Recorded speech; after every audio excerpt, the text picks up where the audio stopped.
world for us. Her favorite color was red, and she often loved debating things with Clarence. She was very much of a fighter and fought for all her children. But she woke you too. If something happened and everyone claimed that they didn't know how it happened, she would say, okay, I'm gonna whoop all y'all. And at least if I whoop all y'all, I know I got the right one, and maybe next time you will tell. And then I spoke to Robert. Robert said, she often stressed to them, do the right thing. Don't be out here messing up the Theadford name.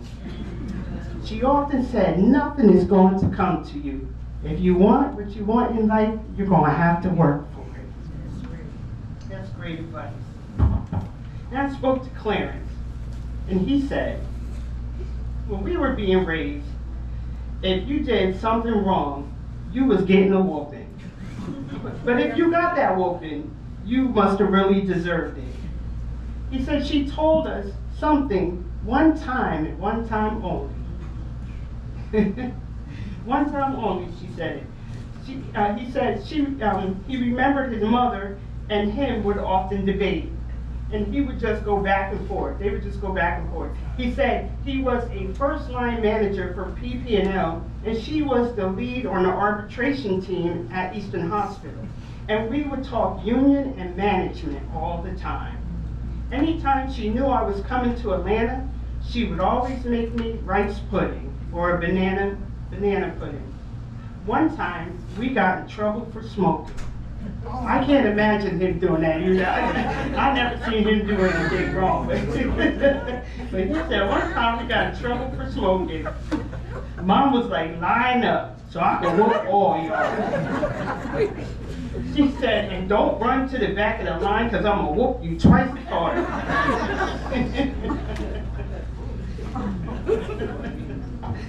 Yeah, the last one always gets the worst. That's the rest of the energy. You're going to get it. And so I spoke to Maxine. Maxine said, my mom was easy to love. I took care of her for 19 years. I don't regret a thing. She was kind and always helping someone. Her field was nursing, and she was always caring for someone. From her book of last wishes, it reads, her favorite book was the Bible. She loved summertime, and life means everything to her. She said Marcia's son, Stu, came to stay also. I just want to add in there, too, that my niece Marquita was also one of those people that stayed at her house for a little while, too, in Georgia, and she never came back here. She stayed in Georgia. And so she loved her friends and family very much. She loved family reunions. Home was her favorite place. Her book also read, to my friends and family, I love you much. She said she loved her children very much and included her son, Charles. Her best friends were Maddie Wheeler, Shirley Henry, and Lynn Hobbs of Atlanta. Lynn worked with Marie at Georgia Baptist.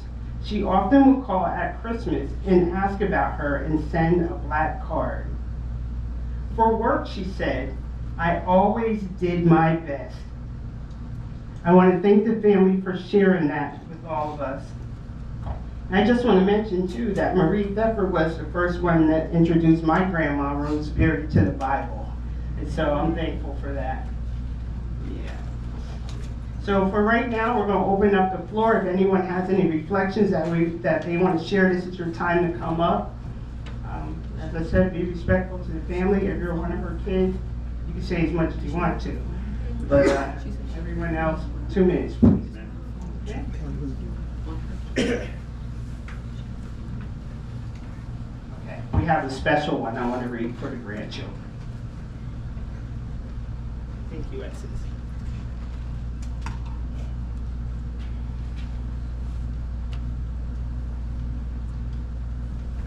Okay, so I gotta tell you, I'm always on Facebook and I'm nosy. So I saw this morning, and so I said, can I read this? And she said yes. So it's from Essence Alford, her granddaughter. It says, in the morning, I will say goodbye to my grandmother, Marie Beverly Theadford. What can you say about a woman whose heart held all the love in the universe and the strength of every army on earth? Truly a force of nature. Until recently, I never knew how much in common that I had with her during our youth. The love of dancing, the joy of laughter, drama club, music club, sports, and being a part of Eastern Area High School Red Rovers marching band. What an incredible life my grandmother lived. I can only hope to become more and more like her as I grow older. Grandma, thank you for my dad. Thank you for caring for us when he was off serving our country. And thank you for being my #1 nurse. You have taught us all well. Your work here is done, and you have earned the right to rest in peace. I love you always. One last thing, if possible, occasionally, check in on my dad. Your baby boy's tough, but I know this one hurts. Thank you, Essence, for that.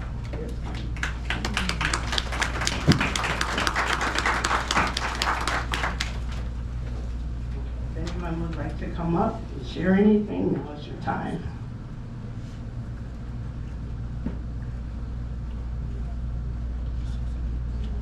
Come on, don't be shy. It could be something funny, it could be something that you remember, something that you want to share about her, or come on.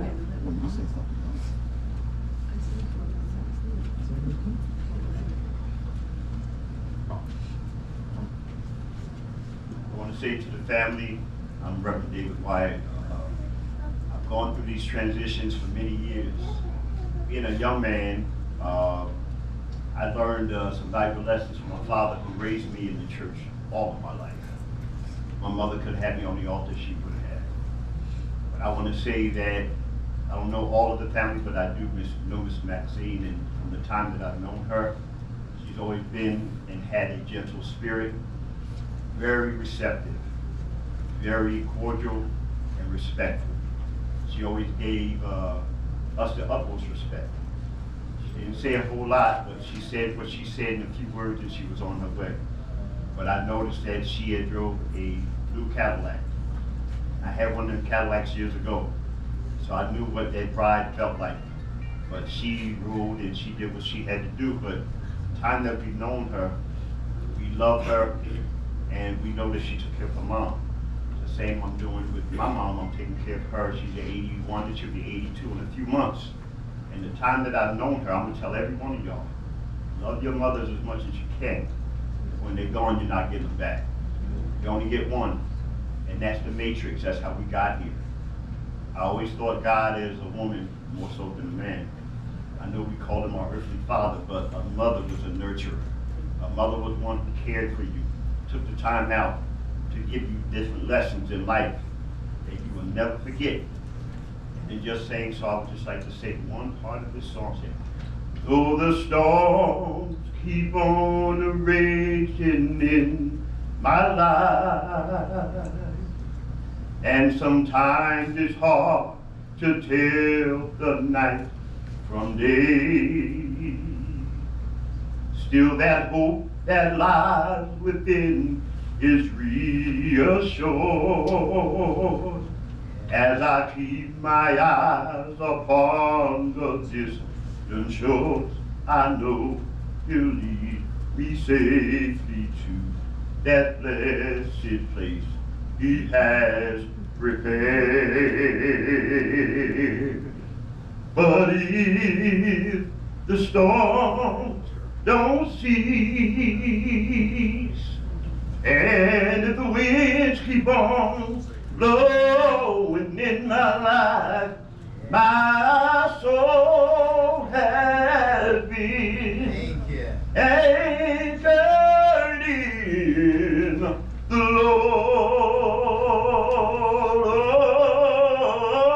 Lord.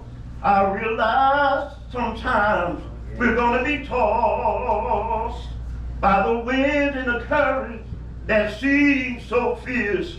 But one thing I've learned in the Word of God, I've got an anchor that holds me steadfast, unmovable, abiding in God.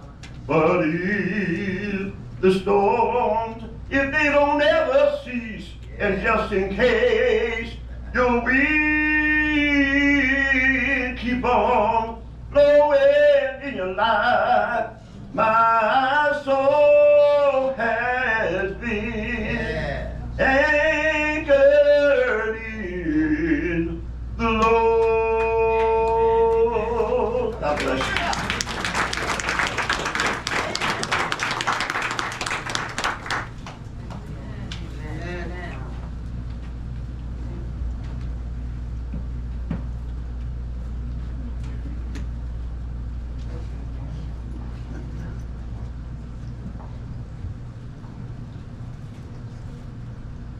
Hello to everybody, and my condolences to the family.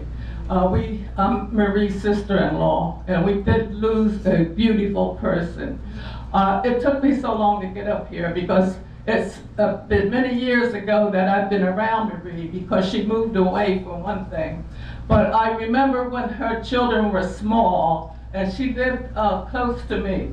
And she would call me, and I would go over to her house, and Marie would be cleaning. And I would say to her, Marie, I said, you don't have to have your house all this cleaned up like this all the time. But that's one thing that she wanted to do. She always had a clean house, no matter how her children were small. And you know how it is when you have small children, but she would keep that house clean. And then another thing I remember about her, when my husband had a stroke, and she was a nurse, and I would call her. And anytime I would call her, she would give me an answer or help me. So we're going to miss her dearly. She was a wonderful sister-in-law.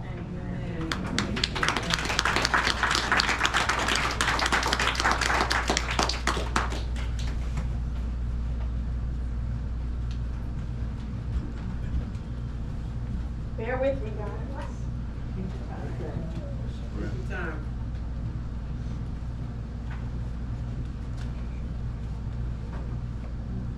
I just feel like I would regret it if I didn't say something about my grandmother.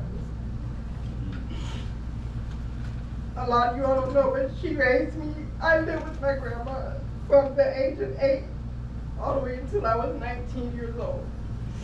So if anybody knows her well, it's me. So I'm just going to give a couple funny stories about my grandmother. The first one is, I credit her for me being chunky.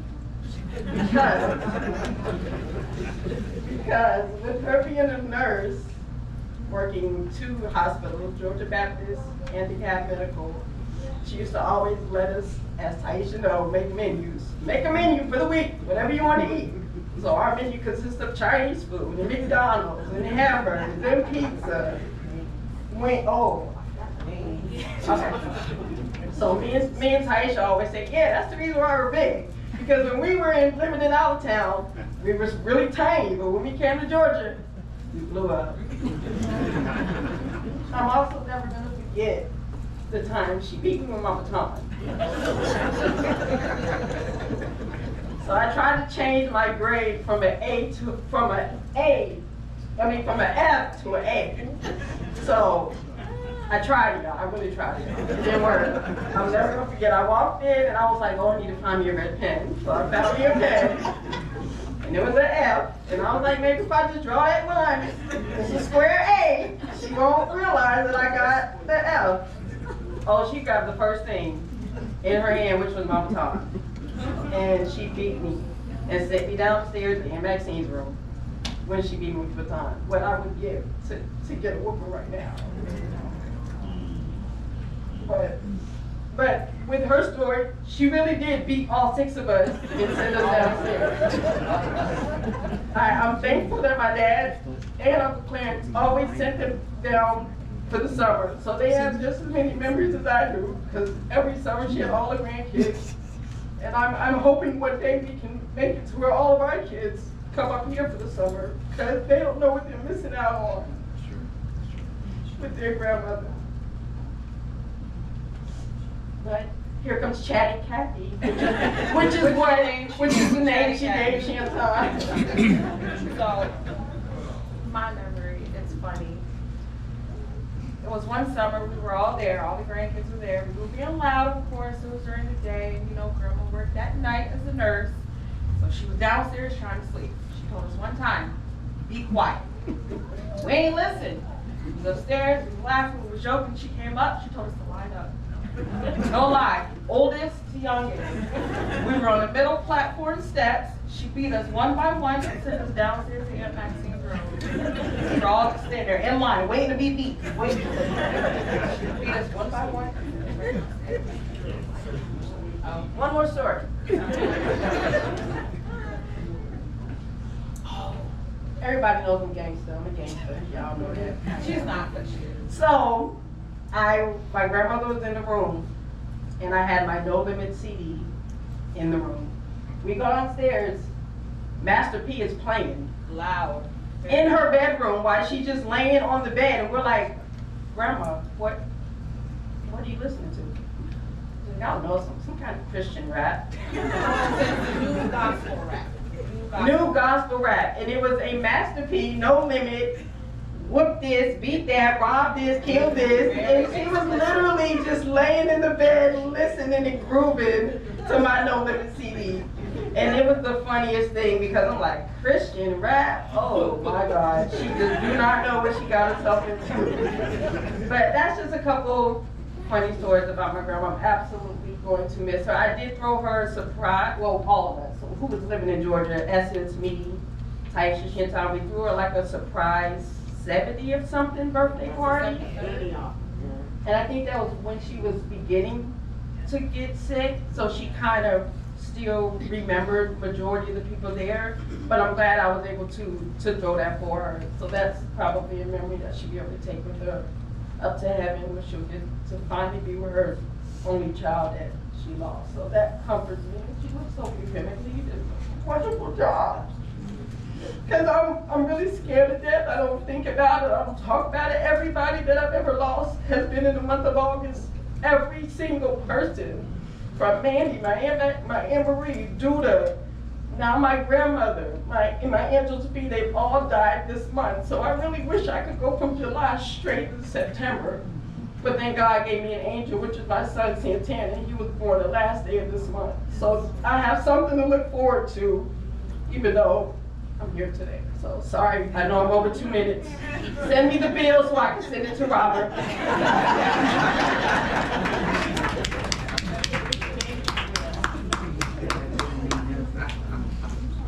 Anyone else?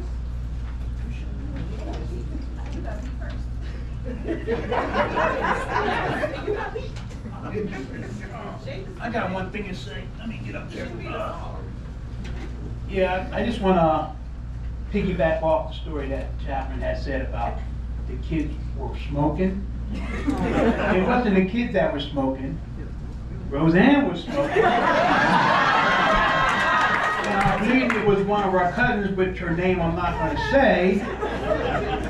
And Roseanne said to my mother, "But Mom, I only took one puff." My mom said, "I'll one puff you behind." Put her out.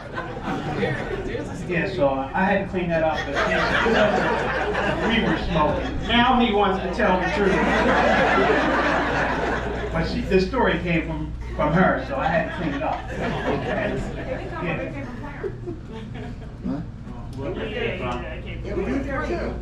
Them two were smoking? Okay. He didn't know the story right. What? I told the story, right? Roseanne was there, I was there, and Ray was there. We were up there at Fountain Pool. You said the kids, you didn't say he and Roseanne were smoking, that's why I wanted to clean that up. But anyway, my mother did a fantastic job raising us. I called her one day, back in happy days, I said, I'm gonna keep girls down here, because, you know, I was working, and I said, I ain't gonna stop working, because my kid's mother, she wasn't figuring it out, you know, so hey, there's one thing I'm gonna do, I'm gonna work, I ain't gonna, you know, she ain't gonna permit, but she did a terrific job for me. I allowed me to send them down here until I met my wife here, which was a couple years later after they was down there. And I wanted to bring the kids back up, and two of them wanted to stay. I said, no problem. The one came back up, and she's been up here since the 80-something, but anyway, she took my daughters for me so I can continue to work, because I wasn't going to be jumping from job to job. No, we wasn't brought up like that. You're going to work for everything you want. Thank you.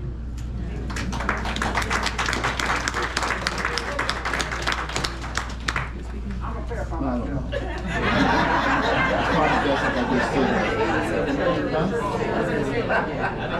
He may have the story right, which is probably true, but I don't remember the spanking or anything, but it happened.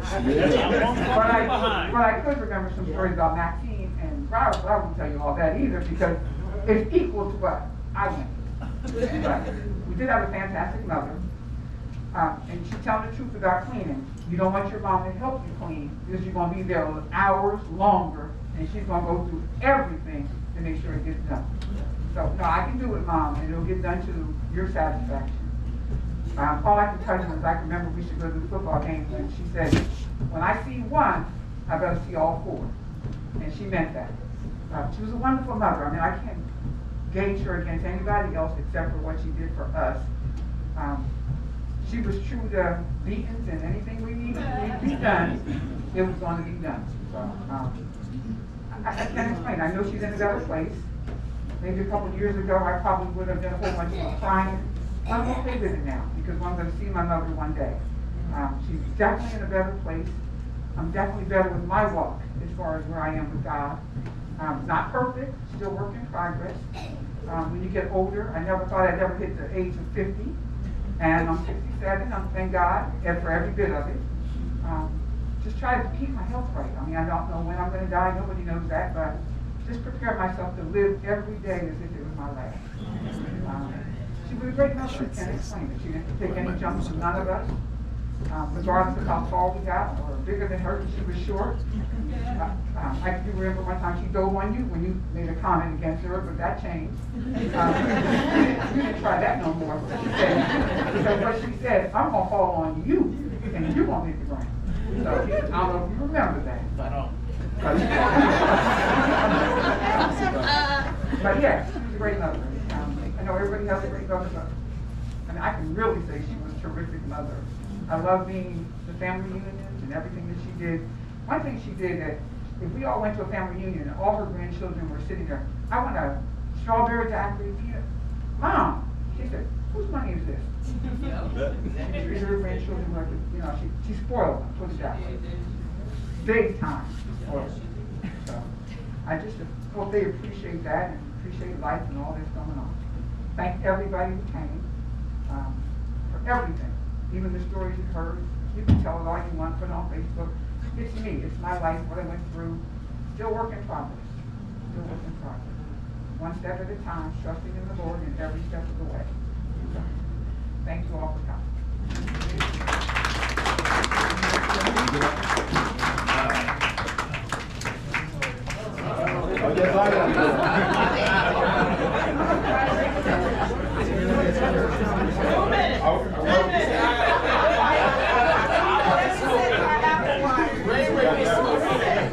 I don't have to get the gas.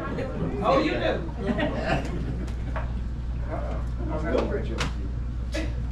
I'll go first because he's going to take 6 minutes. I felt kind of robbed because, well, yesterday was our 23rd wedding anniversary, but she fell ill shortly after we got married, so her and I were just able to have daughter and mother-in-law bond very shortly before she took ill. But I knew that she accepted me and loved me, and that's what. I'm older than her. She always tried to boss me. So that's what I always felt that way, but that's mommy right there. But one thing that I used to say to her is she used to always give the kids money for their birthdays. And I always felt it was too much. So I said, why do you give the kids so much money for their birthdays? And she used to say, can't take it with you, can't take it with you.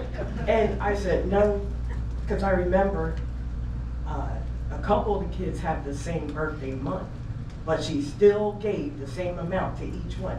If there were 4 who had the same birthday month, they all got the same amount.